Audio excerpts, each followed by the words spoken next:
Hi అండి, నేను మీ Lakshmi verse. ఈరోజు నేను మీకు దొండకాయ పచ్చడి ఎలా చేయాలనేది చూపిస్తాను. పావు కిలో దొండకాయలు, మంటకి సరిపడినన్ని పచ్చిమిరపకాయలు వేసుకున్నానండి. పచ్చిమిరపకాయలు అనేవి కొంతమంది మంట ఎక్కువ తింటారు, కొంతమంది తక్కువ తింటారండి. దాన్ని బట్టి మీరు పచ్చిమిరపకాయలు అనేవి వేసుకోవాలి. దొండకాయలు అయితే మాత్రం పావు కిలో అండి. ఆయిల్ వేసి వేయించుకుంటున్నాను. దొండకాయలని వేయించుకోవాలండి. లో ఫ్లేమ్లో పెట్టుకొని దొండకాయలని ఒక 10 నిమిషాల పాటు వేయించుకోవాలి. 10 to 15 minutes పడుతుంది. దీని మీద ఒక మూత పెట్టుకొని ఒక 10 నిమిషాలు మగ్గనివ్వాలండి.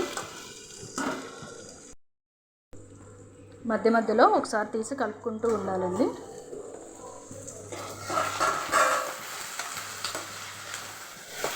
గ్యాస్ లో ఫ్లేమ్లోనే ఉంచుకోవాలి.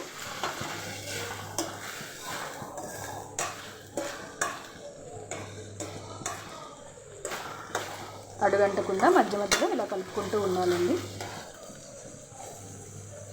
మళ్ళీ మూత పెట్టి ఒక 5 నిమిషాల పాటు మగ్గనివ్వాలి.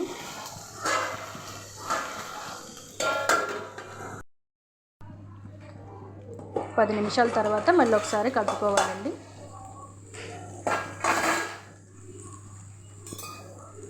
మధ్య మధ్యలో కలుపుతూనే ఉండాలి, లేకపోతే అడుగంటుతుంది.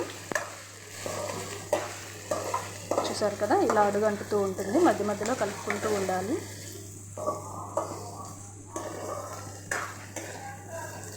ఇది మొత్తం వేగడానికి 10 నుంచి 15 నిమిషాలు పడుతుందండి. మళ్ళీ మూత పెట్టేద్దాం. 10 నిమిషాలు మగ్గిన తర్వాత మళ్ళీ ఒకసారి చెక్ చేసుకోవాలండి.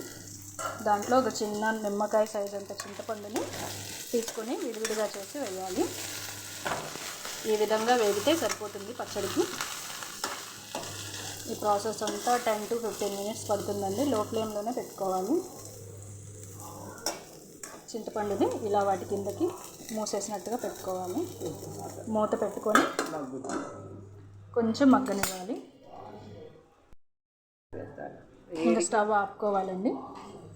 కొంచెం ఒక 5 minutes తర్వాత రోట్లో వేసుకొని దంచుకోవాలి. స్టవ్ మీద నుంచి బాండీ తీసుకొని కాసేపు చల్లారనివ్వాలండి. ఒక 10 minutes చల్లారనివ్వాలి.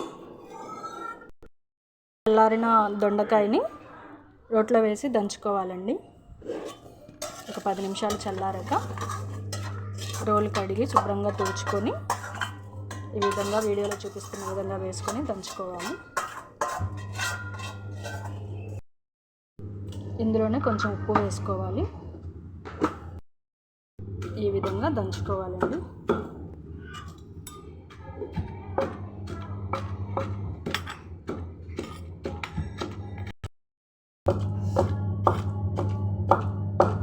ఈ విధంగా వీడియోలో చూపిస్తున్న విధంగా నూరుకోవాలండి. మరీ మెత్తగా కూడా కాకూడదు. ఇందులోకి కొంచెం 5-6 వెల్లుల్లి రెబ్బల్ని వేసుకొని దంచుకోవాలి. కొంచెం జీలకర్ర వేసుకోవాలి.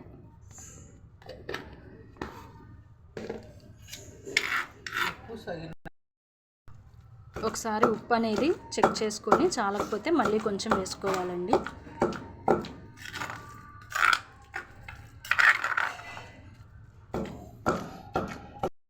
పచ్చడి రెడీ అయిపోయిందండి. ఇప్పుడు దీన్ని తీసుకొని మనం ఇందాక ఏదైతే బాండీలో వేయించుకున్నామో అందులోకే తీసేసుకుందాం. రోట్లో దంచుకుంటే దీని టేస్ట్ అనేది చాలా బాగుంటుందండి. పచ్చడి అనేది రెడీ అయ్యాక ఇదిగోండి ఈ విధంగా ఉంటుంది. మరీ మెత్తగా కూడా చేసుకోకూడదండి, కొంచెం కచ్చా పచ్చాగా దంచుకోవాలి. ఈ పచ్చడి వేడివేడి అన్నంలోకి కానీ దోశల్లోకి కానీ చాలా టేస్టీగా ఉంటుందండి. నా వీడియో కనుక మీకు నచ్చినట్టయితే లైక్ చేయండి, షేర్ చేయండి, సబ్స్క్రైబ్ చేసుకోండి. ప్లీజ్ సబ్స్క్రైబ్ చేసుకోండి.